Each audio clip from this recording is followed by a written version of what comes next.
right, guys. The first row is the most important row.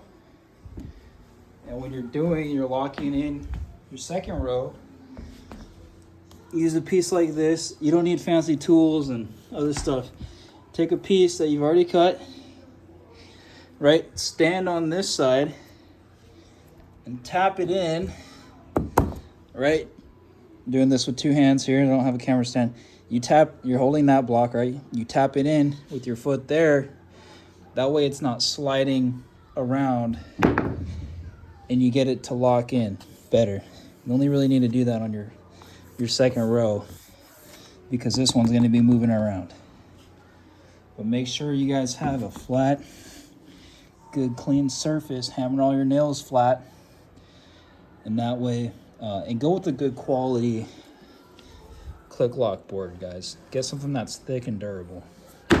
And guys, look, here's the other thing. So when I had to cut this final piece right there, I used the other end right here.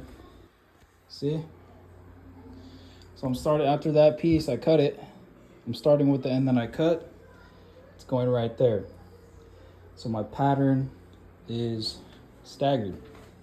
However, staple on my shoe.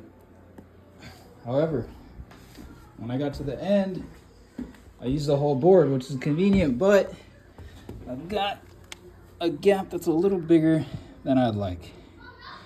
Now I can do some magic and, you know, cut a real thin sliver, get some silicone. I can line it up, I can make it look good. The trim's gonna cover this for the most part, but so I can avoid that the next time, the board I'm gonna start with, I'm gonna sacrifice a little bit, cut off some end, right? Doesn't matter how long.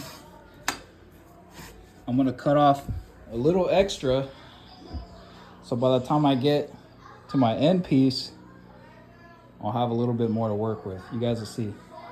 And guys, here's the other thing. They say, oh, you need all these fancy tools. You need the guillotine, you need all this fancy stuff. Look, this is all you need. All you need.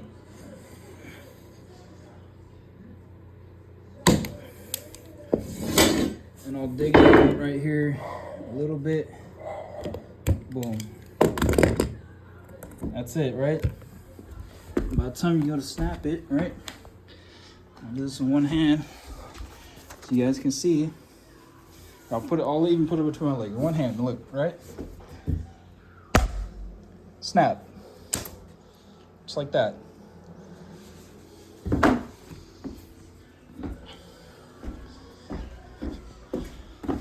So when I go, put it against my wall, and right, you want your gap. I'm gonna slide this out.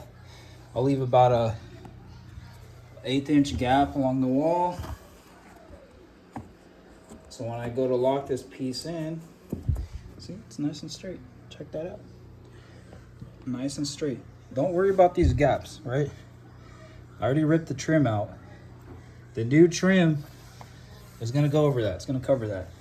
That leaves room for expansion and contraction of your floor so it doesn't bind up. I think that looks pretty good. Just gotta do the trim, what that'll be later on. Not worried about the trim right now. There you have it.